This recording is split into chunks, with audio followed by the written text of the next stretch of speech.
नमस्कार, मैं मेघा हिंदुस्तानी स्वागत करती हूँ आपका माटी के लाल चैनल पर। 18वीं लोकसभा संसद सत्र शुरू हो गई है। 7वां दिन है आज। तमाम जिस तरीके से पक्ष और प्रतिपक्ष के बीच में बहस जारी है, उसी को लेकर आज ये वीडियो है और आज इस पर चर्चा इस तरीके से है क्योंकि जिस तरीके से नेता प्रतिपक्ष राहुल गांधी ने तमाम ईश्वर की यानी कि हिंदू धर्म, सिख धर्म, ईसाई धर्म, मुसलमान धर्म, अलग अलग मजहबों की गुरुओं की तस्वीर दिखाकर जो अभय मुद्रा का जिक्र किया है और जो शांति की बात कही है, उसको लेकर पूरा का पूरा विवाद तुल पकड़े हुआ है। और कल सोशल मीडिया पर तबाही आ गई थी। कुछ लोग राहुल गांधी के समर्थन में दिखे तो कुछ नरेंद्र मोदी जैसे जो तुष्टीकरण करने में माहिर है, उन्होंने किस तरीके से नेता प्रतिपक्ष पर निशाना साधा और ये उन्हें कह दिया कि ये पूरे हिंदू धर्म का अपमान कर रहे हैं, हिंदुओं को नफरत भरा और अशांति वाला कह रहे हैं। और जिस तरीके से राहुल गांधी ने फिर से उन पर पलटवार किया और कहा कि पूरा आरएसएस, पूरा बीजेपी हिंदू धर्म नहीं है, ये अपने आप में काबिलिए तारीफ है। लेकिन जो तमाम तरीके के आरोप लग रहे हैं राहुल गांधी पे, जैसे कंगना रनौत ने, हालांकि कंगना रनौत की बात को उतना महत्व नहीं देना चाहिए, लेकिन फिर भी चर्चा इसलिए जरूरी है क्योंकि मंडी की जनता ने उन्हें सांसद के रूप में स्वीकारा है और अब सांसद बनी है, संसद में बैठने का अधिकार है, तो चर्चा भी करना अहम हो जाता है। कंगना रनौत ने कल राहुल गांधी को स्टैंड अप कॉमेडियन बता दिया। स्टैंड अप कॉमेडियन समझ रहे हैं आप? जोकर कह रही हैं, वो कह रही हैं कि राहुल गांधी के बात का कोई महत्व नहीं हो, राहुल गांधी अपमान कर रहे हैं ईश्वर का महज मेज में।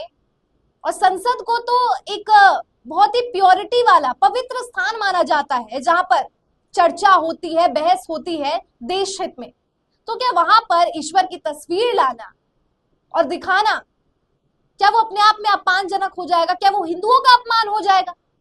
और तो और बीजेपी के बुद्धिजीवी, बुद्धिमती, बुद्धिमान लोगों को इतनी भी समझ नहीं है कि अगर तस्वीर दिखाई गई है, उस पर आपत्ति किसने जताई थी? ओम बिरला ने। तो असली नफरत फैलाने वाला, असली अशांति वाला कौन है, वो अब आप खुद तय कर लीजिए। खैर, आज दैनिक भास्कर की एक खबर आपको पढ़ाती हूं, फिर आपको समझ आ जाएगा खुद ब खुद कि कौन है असली नफरत फैलाने वाला और राहुल गांधी पर जो आरोप लगाए जा रहे हैं उसमें कितनी सच्चाई है। सब दूध का दूध, पानी का पानी, पूरा का पूरा पोस्टमार्टम आज इस खबर में। तो चलिए शुरू करते हैं। खबर है, हिंदू हिंसा नहीं कर सकता पर भाजपा 24 घंटे कर रही है, ये कहा है राहुल गांधी। और मोदी क्या कह रहे हैं कि पूरे हिंदू समाज को हिंसक कहना बहुत ही गंभीर है। अब ये क्या खबर है, इस पर इससे पर्दा हटाते।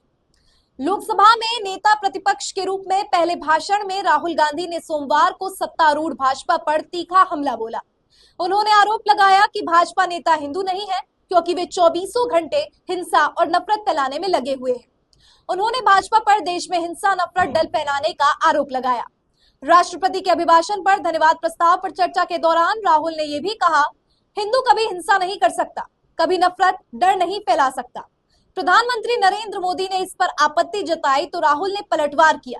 वे भाजपा के बारे में बोल रहे हैं, सत्तारूढ़ पार्टी पूरी तरह हिंदुत्व का प्रतिनिधित्व नहीं कर सकती। मोदी जी सत्तारूढ़ दल या आरएसएस पूरे हिंदू समाज का प्रतिनिधित्व नहीं करते। राहुल ने भगवान शिव, गुरु नानक और ईसा मसीह के पोस्टर दिखाते हुए कहा कि उनका संदेश है, डरो मत, डराओ मत। सभी धर्म और हमारे महापुरुष अहिंसा और अभय मुद्रा की बात करते हैं, लेकिन जो खुद को हिंदू कहते हैं वे 24 घंटे हिंसा, हिंसा, नफरत, नफरत करते हैं। राहुल का तंज मोदी जी के हाथ मिलाते वक्त स्पीकर क्यों झुके? खैर ये अलग मामला है।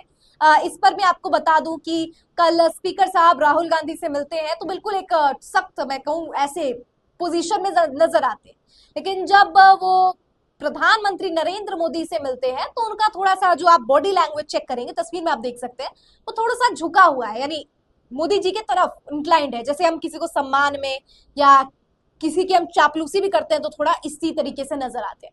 अब ये सम्मान है, चापलूसी है, वो लोग आप लोग बेहतर समझ पाएंगे और बेहतर इस बात का निर्णय ले पाएंगे। लेकिन स्पीकर साहब ने इस पर जो बात कही है ना, जो सफाई दी है, वो अपने आप में हास्यास्पद है। स्पीकर साहब कह रहे हैं कि हमें ऐसा सिखाया गया है कि जो अपने उम्र से बड़े, उम्र दराज लोग हैं, उन्हें थोड़ा सा सम्मान देने के लिए झुक जाते हैं और जरूरत पड़े तो पैर भी छू लेते हैं।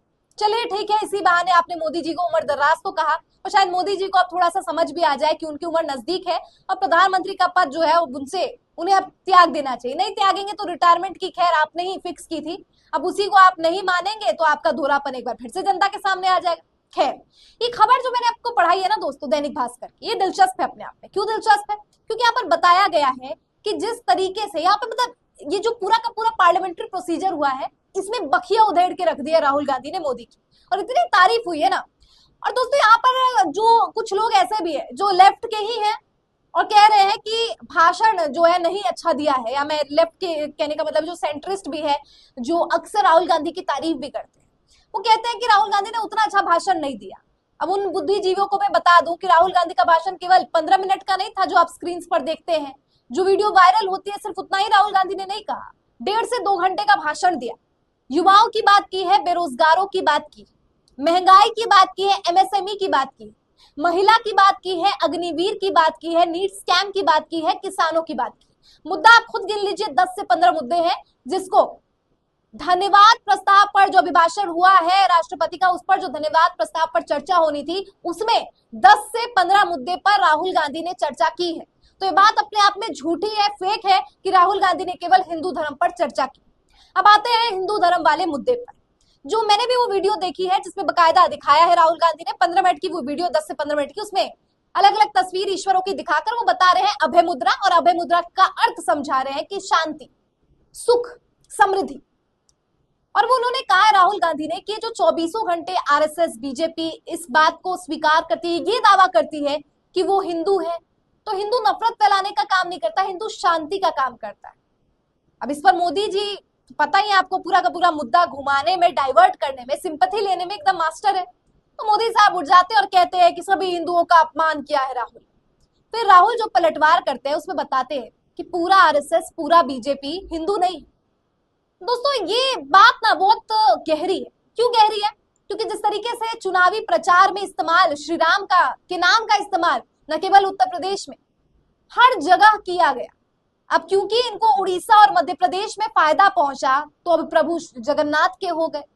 लेकिन जिस तरीके से अयोध्या में अवधेश पासी, अवधेश प्रसाद ने लल्लू सिंह को परास्त किया है ना, इनकी पूरी की पूरी बोलती बंद करने का काम किया। इसी से आप समझ सकते हैं कि लोग, फैजाबाद की जनता, अयोध्या की जनता मूर्ख नहीं है। वो अगर अपना प्रतिनिधित्व चुन रही है ना, तो जाति के आधार पर, प्रभु श्री राम के नाम पर नहीं, विकास के कार्यों पर चुने। और यही अर्थ उन्होंने लोकसभा में जो कह दिया कि पूरा आरएसएस, पूरा बीजेपी हिंदू नहीं है, ये आप अयोध्या के चुनावों के नतीजों से भी समझ सकते। ये पर्याप्त है अपने आप में समझने के लिए कि राहुल गांधी कितनी दूरदृष्टि रखते हैं, और कितनी जैसे दूरदृष्टि अखिलेश यादव भी रखते हैं। अवधेश पासी के जीत को लेकर जो भविष्यवाणी अखिलेश यादव ने की थी, याद है ना आपको? बस ठीक उसी तरीके से संसद में भी जो नजर आया राहुल गांधी का रूप, और जो राहुल गांधी ने सच्ची बातें कही है, अपने आप में हिंदुइज्म, मतलब जो हिंदू धर्म है, मजहब है, वो और उसकी और प्रशंसा हुई है, ना कि अपमान हुआ है। आपने संसद में हिंदू धर्म का अपमान नहीं बल्कि पूरी की पूरी तारीफ हुई है कि शांति, अभय मुद्रा और तमाम तरीके प्रमोशन हुआ है, और इसको आपको बेइज्जती लग रही है। खैर, आपको क्या लगता है दोस्तों, जिस तरीके से राहुल गांधी ने बात कही, और ये जो मैंने आपको दैनिक भास्कर का जो एक छोटा सा आर्टिकल पढ़ाया है जिसमें बताया गया है कि हुआ क्या था एक्चुअल में, तो फेक न्यूज देखने से बचिए और कुछ क्लिप्स मत देखिए। उन बुद्धिजीवी को भी सलाह देना चाहूंगी जिन्हें, जो कहते हैं कि राहुल गांधी के भाषण में नीट का जिक्र नहीं था, इसका जिक्र नहीं था, तो 1.5-2 घंटे का भाषण था, थोड़ा सुन लीजिए, सब्र कीजिए। और आप लोग भी सोशल मीडिया की वीडियोस पर ही रिलाय मत कीजिए, तमाम खबरें देखिए, और जो भी मुख्य खबर होगी आपको माटी के लाल पर मिलती रहेगी। तो चलिए कमेंट करके बताइए क्या आपके विचार है इस पूरे मसले पर। मुझे दीजिए इजाजत, धन्यवाद।